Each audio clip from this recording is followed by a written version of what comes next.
आकाशवाणी देहरादून बिटे प्रस्तुत छिन्न गढ़ोली में प्रादेशिक समाचार। पहली मुख्य समाचार। लोकसभा चुनाव को पहल चरण कुन मतदान कुन अधिसूचना जारी। नामांकन 27 मार्च तक करे जाल। प्रदेश में 19 अप्रैल कुन डले जाल वोट। राज्य का मुख्य निर्वाचन अधिकारी ने सभी राजनीतिक दलों से धार्मिक प्रचार निकलने का जुड़े कार। भारतीय डाक विभाग और चुनाव आयोग लोकतांत्रिक प्रक्रिया थे मजबूत कन और चुनावी प्रक्रिया थे ज्यादा समावेशी बढ़ाना कुन वोट देने वालों थे जागरूक कारल। कांग्रेस भाजपा और होरी राजनीतिक दलों ने चुनाव प्रचार तेज कार और सिविल सेवा प्रारंभिक परीक्षा अब 16 जून कुन। नमस्कार, समाचार का दगड़ मी अनिसा गुसाई। अब समाचार विस्तार से। चुनाव आयोग ने आज लोकसभा चुनाव को पहले चरण कुन अधिसूचना जारी करियाल। ये चरण में 17 राज्य और 4 केंद्र शासित प्रदेशों को 102 लोकसभा सीटों पर चुनाव हुआल। ये मेनक 27 तारीख तक नामांकन दाखिल करे जा सकता। नामांकन की जांच ये मेनक 28 तारीख कुन करे जेली। उम्मीदवारी वापस लेने का आखिर तारीख 30 मार्च च वोट 19 अप्रैल कुन वाला। संयुक्त मुख्य निर्वाचन अधिकारी नमामि बंसल ने देहरादून में चुनाव से जुड़ी प्रेस ब्रीफिंग कार बते कि हर दिन 11 बजे से लेकर 3 बजे तक नामांकन की प्रक्रिया चलली। हालांकि 23 से 25 मार्च तक छुट्टी होने से नामांकन नहीं करे जा सकेंद। उन वाले की नामांकन का दौरान प्रत्याशी और उनको समर्थकों पर सीसीटीवी कैमरा का द्वारा नजर रखे जेली। नामांकन प्रक्रिया को ऑनलाइन पोर्टल suvidha.eci.gov.in की व्यवस्था भी करी जेमा प्रत्याशी मोबाइल नंबर से ऑनलाइन रजिस्ट्रेशन फॉर्म भर सकदिन। ये को प्रिंट निकाली कर सेन करने के बाद क्षेत्रीय कार्यालय में नामांकन प्रक्रिया को बताई आखिर तारीख से पहली जमा करण होलो। उत्तराखंड का मुख्य निर्वाचन अधिकारी डॉक्टर BVRC पुरुषोत्तमन सभी राजनीतिक दलों से के भी तरह के धार्मिक प्रचार निकलना कुन बुआल। उन बते कि के भी अखबार या टीवी में विज्ञापन तभी प्रसारित हुए जाल जब वे मीडिया निगरानी प्रमाणन समिति पास कर ली। डॉक्टर पुरुषोत्तमन ने बताया कि अगर कोई निजी व्यक्ति अपुर घारम के विशेष पार्टी या उम्मीदवार को झंडा लगान तो वो पार्टी के खर्चा में शामिल करे जाल। उन वाले की आयोग चुनावी प्रक्रिया थे गंभीरता से लेनी चाहिए।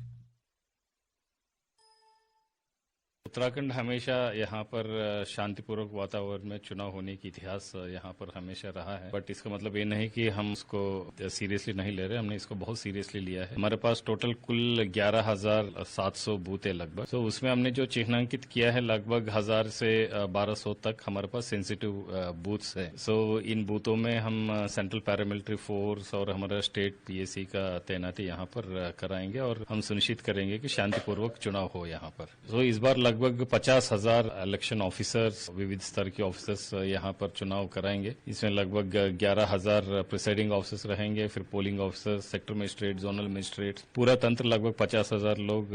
इस बार 83 लाख मतदाताओं के लिए हम लोग काम करेंगे और सेवा देंगे। उत्तरकाशी जिला प्रशासन ने लोकसभा सामान्य निर्वाचन की सभी तैयारी पूरी कर दी। पुलिस अधीक्षक अर्पण यदुवंशी ने बताया कि आदर्श आचार संहिता लागू होने के बाद पुलिस पूरी मुस्तैदी कदगड़ चुनाव थे प्रभावित करने वाली गतिविधि और घटना पर नजर रखनी। यहाँ को जिला में 100 से ज्यादा CCTV कैमरा लगे। पहली बार जिलों को सभी अंतर जिला बैरियरों पर भी CCTV कैमरा लगेगी ताकि के भी तरह के आपराधिक या चुनाव थे प्रभावित करने वाले गतिविधि पुलिस का नजर पर राल। सभी CCTV कैमरों को जिला निर्वाचन नियंत्रण कक्ष में करे जाणु।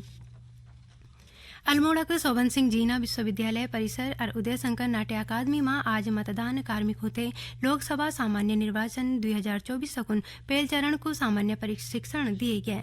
दगड़ी होते EVM और वीवीपैट प्रशिक्षण भी दिए गए। प्रशिक्षण कार्यशाला में विश्वविद्यालय परिसर से 786 कार्मिक और उदय शंकर नाट्य अकादमी से 641 कार्मिकों ने भाग ले। ये भगत जिला निर्वाचन अधिकारी विनीत तोमर ने प्रशिक्षण मास्टरों थे और कार्मिकों थे सही ढंग से प्रशिक्षित करना कुन बुआल ताकि मतदान के दिन कार्मिकों थे के भी तरह की परेशानी को सामना निकन पड़। उन मतदान दलों से भी अपूर्व मताधिकार को 100% काम में लाने की अपील कर। देखिए, हम लोग ये चाहते हैं कि हमारी जो पोलिंग पार्टीज है वो पूरा प्रशिक्षण ध्यान से प्राप्त करें। ऐसी कोई भी चीज ना छूट जाए जो उस दिन हमारी परेशानी का सबक बन सकती है। तो इसलिए मेरी तरफ से भी ये निर्देश सभी को दिए गए हैं। जो हमारी ट्रेनिंग टीम है और जो पोलिंग पार्टी है, दोनों से विशेष रूप से मैंने अनुरोध भी किया है कि ऐसी कोई चीज छूट ना जाए और अगर किसी प्रकार का कोई डाउट है तो वो अभी क्लियर कर लिया जाए। और खासकर साथ साथ ये भी जितने भी हमारे पोलिंग पार्टीज के लोग हैं उन सबसे ये भी अनुरोध है कि वो भी अपने मताधिकार का प्रयोग 100% करें। उकी चमोली जिला में भी चुनाव थे निष्पक्ष और शांतिपूर्ण ढंग से पूर्ण कराने कुन अधिकारी और कार्मिकों थे 2 दिनक प्रशिक्षण गोपेश्वर में दिए जानो। ये प्रशिक्षण कार्यशाला में 838 कार्मिक शामिल भेन। ये समाचार आप आकाशवाणी को देहरादून केंद्र बिटे सुनना छिन। प्रदेश में आदर्श आचार संहिता प्रभावी होने के बाद अब तक कई परिवर्तन एजेंसियों को छोड़ बिटे पिछले 3 दिनों में 60 लाख से ज्यादा कीमत तक अवैध दारू, मादक पदार्थ, अनधिकृत नकदी और होरी सामान सीज करे गए। आबकारी, पुलिस, आयकर विभाग समेत 20 से ज्यादा एजेंसी प्रदेश में के भी तरह के संदिग्ध गतिविधियों की निगरानी करनी चाहिए। राज्य नोडल अधिकारी मनमोहन मेनालिन बते कि ये महीना का शुरू बिटे अब तक प्रदेश में 7 करोड़ 68 लाख से ज्यादा पैसों को अवैध दारू, मादक पदार्थ, अनधिकृत नकदी और होरी सामान सीज करेंगे। लोकसभा चुनाव थे लेकर निर्वाचन आयोग अलर्ट मोड पर साफ और सकुशल चुनाव पूरा कराना कुन आदर्श आचार संहिता लागू होने के दगड़ लगातार कार्रवाई करे जाने। संयुक्त मुख्य निर्वाचन अधिकारी नमामि बंसलन बते कि लोकसभा चुनाव थे लेकर आचार संहिता के अनुपालन में लगभग 94,000 भवनों बिटे poster banner हटेगिन। C vigil app का माध्यम से आदर्श आचार संहिता तक 3,000 से ज्यादा मामला दर्ज हुआ, जो में बिटे 2,800 से ज्यादा मामला सही मिलिन, जो का निस्तारण भी बथयु समय सीमा में करेगे। श्री बंसलन बते कि निर्वाचन थे दिग्दा प्रदेश में लगभग 11,000 हथियार भी जमा भेन। प्रदेश में भारतीय जनता पार्टी, कांग्रेस और होरी राजनीतिक दलों ने चुनाव प्रचार तेज केरियाल। कांग्रेस और भाजपा प्रत्याशी रोड शो, जनसभा और घर घर जेकन वोट देने वालों से अपूर्व पक्ष में वोट डलने के हथ जुड़े का नछिन।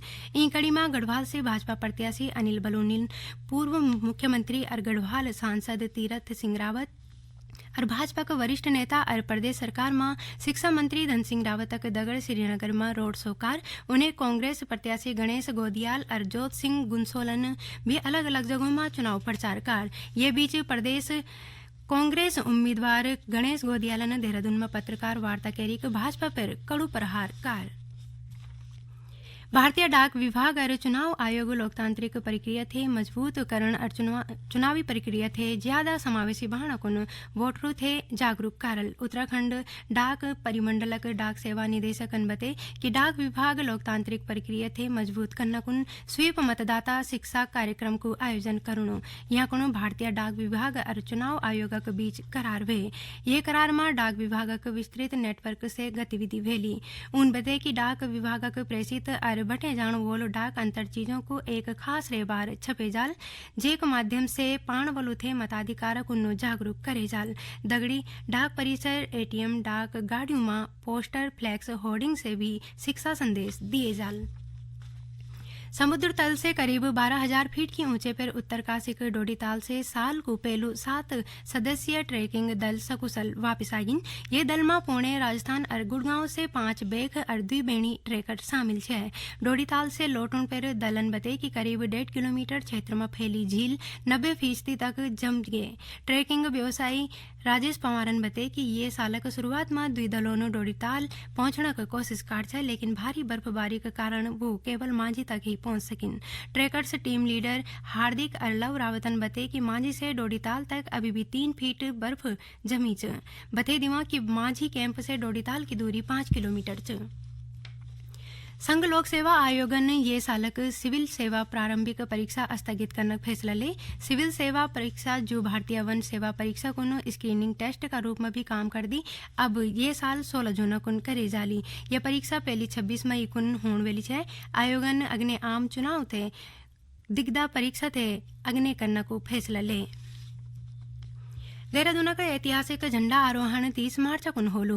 मेला में हुणवोल खास आयोजन और कार्यक्रम तय तारीखों के हिसाब से सफल बहाना को झंडा मेला आयोजन समिति की बैठक हुए। ये दौरान दरबार साहिबक सज्जादान सीन महंत देवेंद्र दास महाराजन मेला आयोजन समिति के सदस्यों थे जरूरी दिशा निर्देश देन। आखिर में मुख्य समाचार एक बार फिर।